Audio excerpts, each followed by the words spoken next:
Hello everyone! Welcome to Kasarap TV. Samahan niyo po ako dito sa aking munting vlog. Ito po nung nagbakasyon ako at Pilipinas last November 2023. So ito meron kaming celebration sa bahay. Ito ay ang pagkapanalo ng aking mister sa pagka-barangay Kagawad.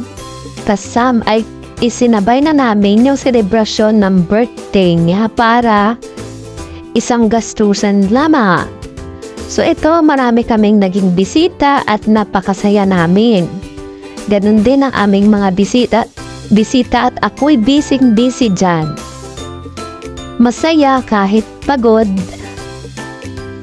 Sulit ang aking bakasyon kahit na magastos, at least masaya. Yun naman ang kaligayahan nating mga OFW, di ba? Ang magkaroon ng ganitong pasiyahan, pagtitipon-tipon, di ba?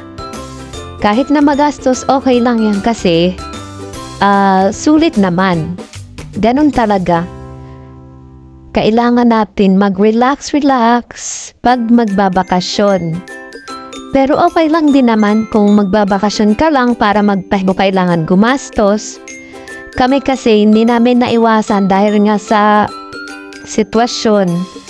Kaya ito, nag-celebrate. Pasasalamat sa mga botante dahil nagtiwala silang muli sa aking mister.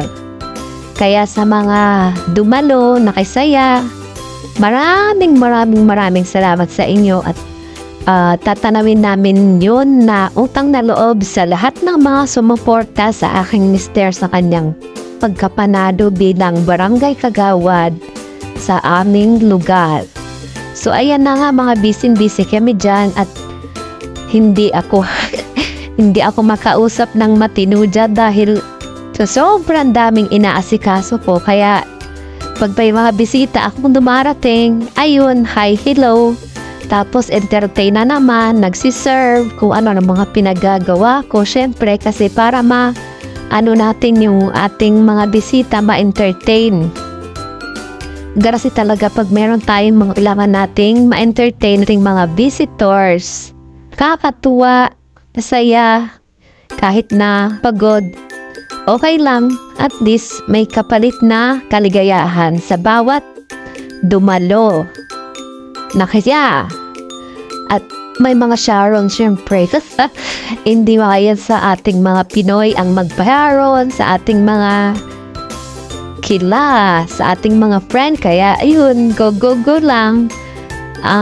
Marami namang at saka pagkatapos ng party, tapos yung iba nag-nap kasi hindi naman sila umiinom. Yun, tapos na yung mga nag-video, okay. Para maging masalong celebration. So I enjoy ang bawat isa. Kaya ako din, sobrang happy ko dyan sa bakasyon kong yan. Kahit na nung nangangampad na kami ay grabe yung pagod ko. Araw-araw kaming ikot ng ikot. Nangitim ako doon. Dahil masaya, lang yan. Nakakatuwa, sobrang busy ang araw-araw ko doon. Sinulit talaga yung isang buwan bakasyon.